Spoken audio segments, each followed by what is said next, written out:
আরও কিছু খবর নিয়ে দেখুন ডেস্ক রিপোর্ট। মুন্সিগঞ্জে বিএনপির ভারপ্রাপ্ত চেয়ারম্যান তারেক রহমানের পক্ষ থেকে শীতার্তদের মাঝে কম্বল বিতরণ করা হয়েছে। লৌহজং উপজেলা বিএনপির কার্যালয়ের সামনে তেউটিয়া ইউনিয়ন বিএনপির আহ্বায়ক সাগর হোসেন ব্যাপারীর সভাপতিত্বে এতে প্রধান অতিথি ছিলেন বিএনপির যুগ্ম মহাসচিব অ্যাডভোকেট আব্দুস সালাম আজাদ।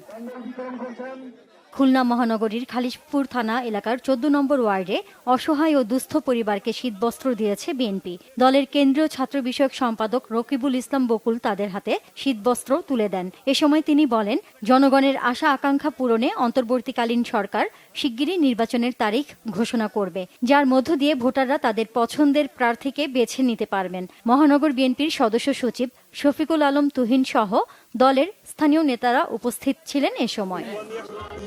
রাষ্ট্র কাঠামো মেরামতের ৩১ দফা ও জনসম্পৃক্তির বিষয়ে রাজধানীর ভাসানটেকে কর্মশালা হয়েছে থানা বিএনপির উদ্যোগে। এতে প্রধান অতিথি ছিলেন জাতীয় নির্বাহী কমিটির ক্রীড়া বিষয়ক সম্পাদক, ঢাকা মহানগর উত্তর বিএনপির আহ্বায়ক আমিনুল হক। বিশেষ অতিথি ছিলেন বিএনপির ভারপ্রাপ্ত চেয়ারম্যান তারেক রহমানের উপদেষ্টা ডক্টর মাহদি আমিন ও ঢাকা মহানগর উত্তর বিএনপির সদস্য সচিব হাজী মোস্তফা জামান।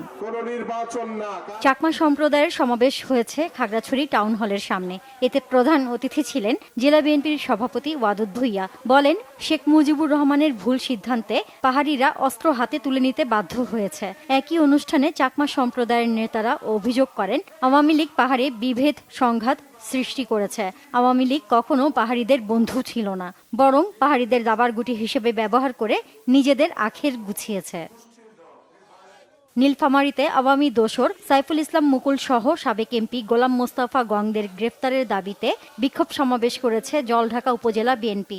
উপজেলা বিএনপির আয়োজনে একটি বিক্ষোভ মিছিল শহর ঘুরে জলঢাকা 0 পয়েন্টে বিক্ষোভ সমাবেশ করে। এ সময় বক্তব্য রাখেন জলঢাকা উপজেলা বিএনপির সাধারণ সম্পাদক মইনুল হোসেন সহ অনেকে। রাজবাড়ীর বিদায়ী জেলা প্রশাসককে সংবর্ধনা জানিয়েছে জেলার বিভিন্ন রাজনৈতিক সামাজিক সংগঠন ও গণ্যমান্য ব্যক্তিরা। জেলা বিএনপি, সদর উপজেলা বিএনপি, জেলা স্বেচ্ছাসেবক দল, মুক্তিযোদ্ধা সহ নানা পেশার মানুষ তাকে বিদায় সংবর্ধনা জানায়। বাঙালি সংস্কৃতির ঐতিহ্যকে পুনরুজ্জীবিত করতে অ্যাভেররোজ ইন্টারন্যাশনাল স্কুল লালমাটিয়ায় অনুষ্ঠিত হল দিনব্যাপী পিঠা উৎসব। বিদ্যালয় প্রাঙ্গণে এতে অংশ নেন প্রায় ৩,০০০ শিক্ষার্থী, তাদের অভিভাবক এবং শিক্ষক শিক্ষিকারা। উদ্বোধন করেন বিশ্বনন্দিত ইসলামিক স্কলার ও বাংলাদেশে হিফজুল কুরআন সহ ইসলামী ইংলিশ মিডিয়াম স্কুলের জনক মুফতি কাজী মোহাম্মদ ইব্রাহিম। অতিথি হিসেবে উপস্থিত ছিলেন বিশিষ্ট শিক্ষাবিদ ও ইসলামী scholar professor Mokhtar Ahmed, Averroes international স্কুলের প্রতিষ্ঠাতা ব্যবস্থাপনা পরিচালক ও head of school Mohammad Anisur Rahman Sohag, প্রতিষ্ঠাতা পরিচালক গোলাম মোস্তফা সহ স্কুলের অন্যান্য সম্মানিত ব্যক্তি। বিদ্যালয়ের শিক্ষার্থীরা প্রায় ১০০টি স্টলে দেশীয় বিভিন্ন ধরনের পিঠা প্রদর্শন করেন।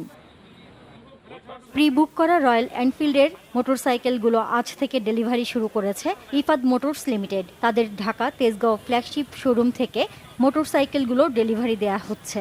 এছাড়াও চলতি বছরের জানুয়ারির মধ্যেই বাংলাদেশের বিভিন্ন প্রান্তে রয়্যাল এনফিল্ড তাদের 9টি এক্সক্লুসিভ ডিলার শোরুম চালু করবে এবং এই শোরুমগুলো থেকেও মোটরসাইকেলের ডেলিভারি শুরুর পাশাপাশি ফেব্রুয়ারি থেকে সারা দেশে আরও এক্সক্লুসিভ ডিলার পয়েন্ট উদ্বোধন করা হবে বলেও জানায় কর্তৃপক্ষ।